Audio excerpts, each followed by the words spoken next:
Hindi ko kaiyayaman ang pagsisinungaling. Kasi kung gusto ko lang yumaman, okay, sa pagsisinungaling, hindi na ako nagsalita. Nagkiskipay na ako kay Lisa. Inutok ko na lang sana yung butod-mudlo na yan. Nasaan ko, Lisa, kamukha ka ni Kardashian, ang payat-payat mo. Oh, madam, baka naman pwede ako naman magka-project dyan, madam. May 40%, 30% ako, madam. Total, sinuportahan naman kita. O, di ba? Bitbitin ko yung bag mo, ako ng bag lady. Basta dugong Barcos, traidor. Never again. Kayo naman. We have to play our cards good. What's up mga kababayan? News that matters here. Dito sa video natin ngayon ay ating panonoorin si Madam Maharlika. Mukhang may niluluto di umano no, sina VP Sara at Senator Amy Marcos mga kababayan na mukhang may pinag-usapan ng mga ito patungkol sa mga nangyayari sa loob ng Malacanang na dapat nga naman Senator Amy Marcos magsalita ka na patungkol sa di umanong pagpupulburon o pagiging bangag ng inyong kapatid dahil wala ng tiwala ang taong bayan sa inyo ng mga Marcos at ikaw ay nadadamay pa sapagkat kadugo mo yan na kung gusto mong mabalik ang tiwala sa iyo no kahit sa'yo na lang hindi na kina BBM, Liza, Tamba no sa'yo na lang dapat mag-speak up ka sa katotohanan dahil binoto ka ng taong bayan na maging senador para maging matuwid, para magsilbi sa ordinaryong mamamayan. Pero bago ang lahat mga kababayan, huwag niyo po sana kalimutang mag-like at subscribe para updated ka sa mga uploads ko araw-araw.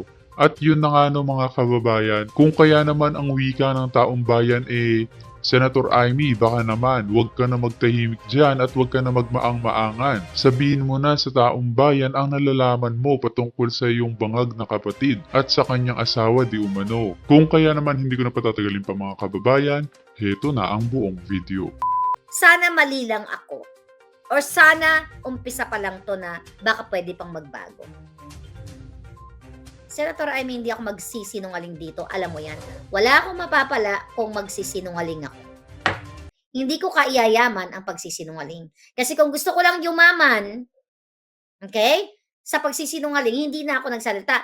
Nagkiskipay na ako kay Lisa. Inutok ko na lang sana yung butod-mudlo na yan. Nasaan ko, Lisa, kamukha ka ni Kardashian, ang payat-payat mo. Oh, madam, baka naman pwede ako naman magka-project dyan, madam.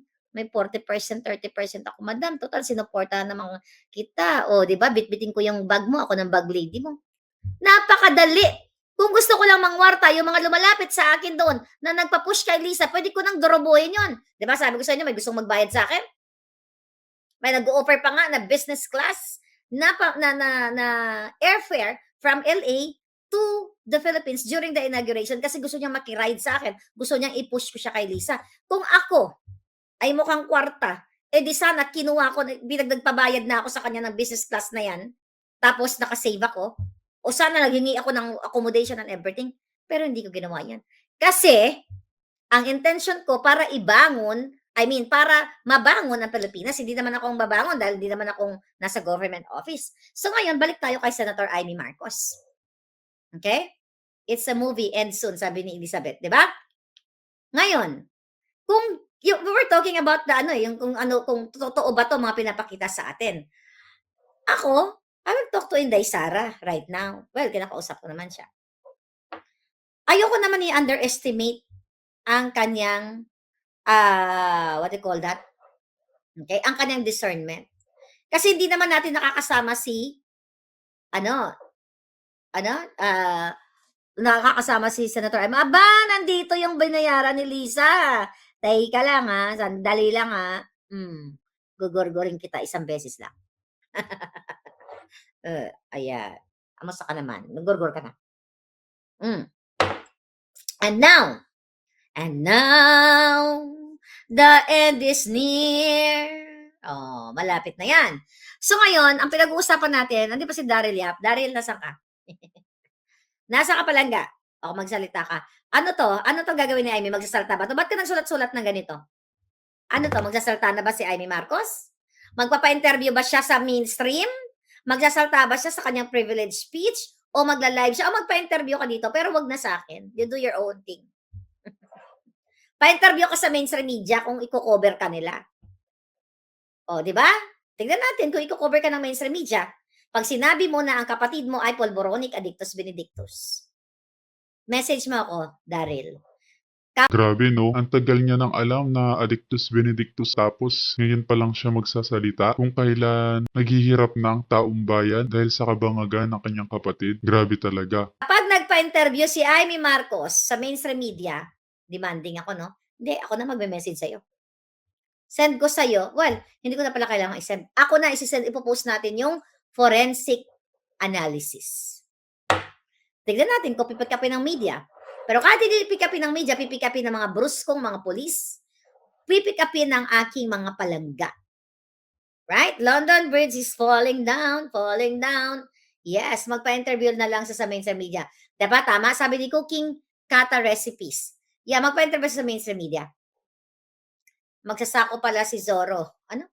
Magsasako, magsasaka. Sabi ni Manika. Yeah, ako, ang na-analyze natin yung sinasabi ni Daryl at ang picture ni Senator Amy at saka ni Hoy, ba't nakadila ako dito? Ano ba itsura ni Palangga? Ngayon. Hoy, Marlic ako, anong pinagsasabi mo? So, ito mga Palangga. So, ito yung pinikilignan natin, yung kanilang eksena. Ito kasi yun magkasama sila. Anong niluluto ng tatlong yan? Nagluto ba kayo ng ng lugaw? Oh, 'di ba? Ayan po yung post niya. Ngayon, panindigan mo yan. Ayun, I challenge you, Daryl. Push mo yung kaibigan mo. Kung ikaw ay talagang Inday Sara, alam ko naman na Inday Sara ka, push mo si Amy Marcos. Itodo niya na para sa taong bayan. Huwag siyang maging selfish. Tama na, nabigyan na kayo ng magandang buhay, di ba? Dalaga pa lang siya, nandiyan na sila sa Malacanang. Ano pa buhay ang gusto ni Senator Amy? Ilang taon na lang ang natitira sa atin lahat. Well, ilang taon, bata pa si Daryl. Bata pa naman ako, pwede ba ako 50 years from now, di ba? Oh, you'll never know. Mali mo, maging 500 pala edad natin, no? Di ba? Magbago. But ganun pa man, sa seryosong usapan, Daryl, i-push mo si Senator Amy. Kasi, I'm telling you, you know this. Yung hibla na yun. Yan ang pinangawakan kong hibla na yun. Kasi pag naglolokohan pa tayo dito, di ba? Masyado kong hino-hold yung aking, hibla na yon. Kasi sabi ko nga sa inyo, si Inday Sara, wala pang sinasabi tungkol kay Amy Marcos. Sila yung magkaibigan, sila yung nag-usap niyan si Amy ang nag-usap kay Inday, yung marriage made in hell pala yan. So tumayo ka, panindigan mo, Senator Amy Marcos, yung yung mas malapot ang dugo ng pagkakaibigan ninyo. Mas malapot, mas matibay ang inyong pagkakaibigan ni Inday through luha, tighati, eksperyensya, saya, and whatever. Kesa sa kapatid mong Bangag, kasi alam ko na hindi naman talaga kayo close ni Bangag. Kasi nagbabangag, di ba? Ang close niya yung isa mong kapatid. Baka nag-churba din yun. Walang report Hindi natin yung asawa or what. Tanong natin kay Kati Binag. Kati, si nagbabangag din? Di ba? May interview pa tayo ng mga susunod dyan. Question. Mag-comment kayo dyan para mabasa nila. Naniniwala ba kayo? Ano daw? Ano daw? Hindi dahil sa amin hindi siya mananalo. Sino nagsabi? Boss si Amy Marcos. May nagsabi bang ganon? Ano? Ang buhay mo, Maharlika. Ano ibig mo sabihin, Palangga? Troll ka ba? Hindi naman. Ang buhay mo, Maharlika, nakasalalay lang sa pagsasalita ni Amy. Ano yun? Nonsense naman yung Palangga. What the heck is that? Okay, pakiklaro mo yung comment mo. Sige, magpatol ako ng comment ngayon. Minsan masarap pumatol ng comment Ano daw? Troll nga ito. At dahil troll ka, gugurgurin kita. Walang puwang ang troll ni Lisa dito, okay? Sabi ni Sheridan, no to Amy, binubudol. Okay. Ikaw akala mo. Paano ka binudol? Di lumayas ka dito.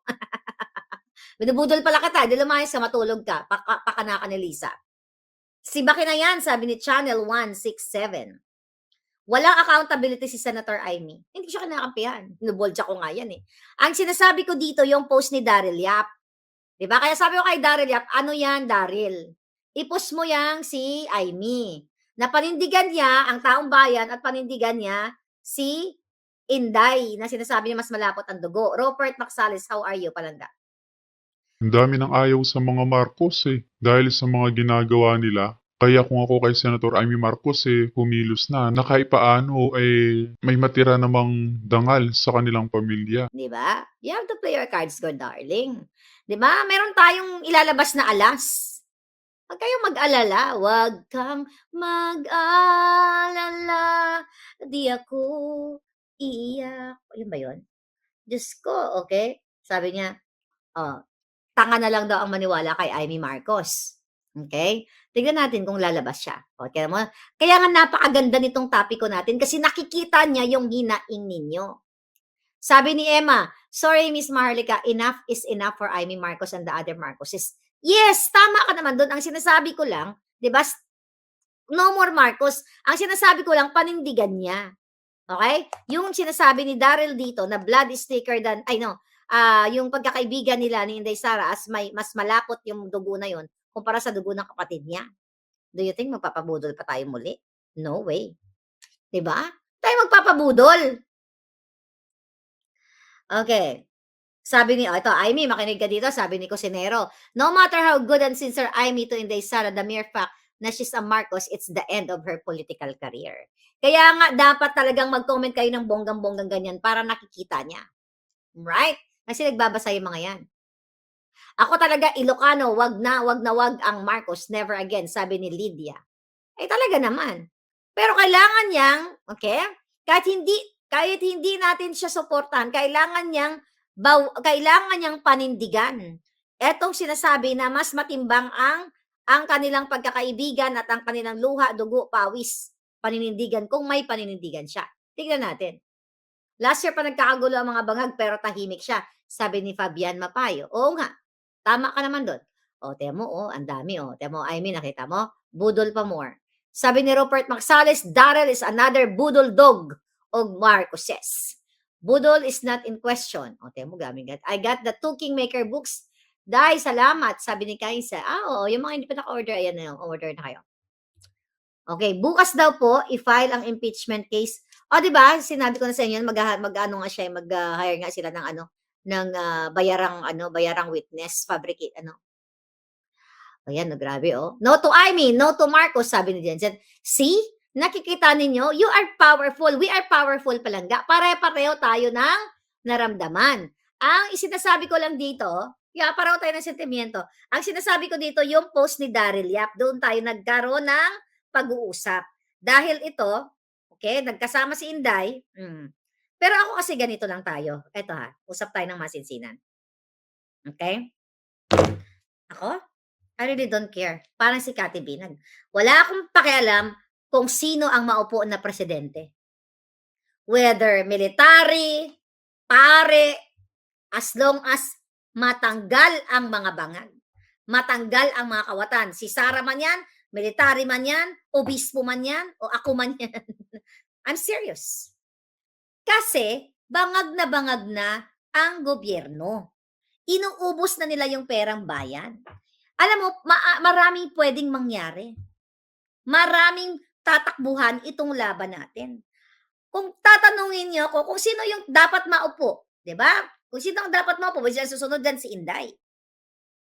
Kapag si Kuting ay naligwak ngayon, 'di ba? Si Inday automatic. Pero maraming pwedeng pupuntahan ng mga sanga-sanga o daloy ng ating laban. You have to, alam yan ng mga palangga ko, kailangan maging broad tayo diyan. Pwede hindi si Inday ang susunod. Okay? Pwedeng si pastor, kung sino man, pwedeng ikaw, mga palangga. You know what I mean? Pero ang punto de vista natin dito, natanggalin ang mga Marcos, Araneta, Romualdez, Bangag. Yung sa issue ni Amy, okay? Of course, hindi ako maayon sa kanya. Yung sa issue niya, eto yung post ni Daryl na yan ay matimbang ang dugo niya, dugo ng kanilang pagkakaibigan. Patunayan niya. Nang walang vested interest. Yun yung sinasabi ko. Hindi ako umaayon sa kanya na, Marcos. Kutangin na, enough is enough. And you are right. Mali mo, mag-retire na siya. You'll never know.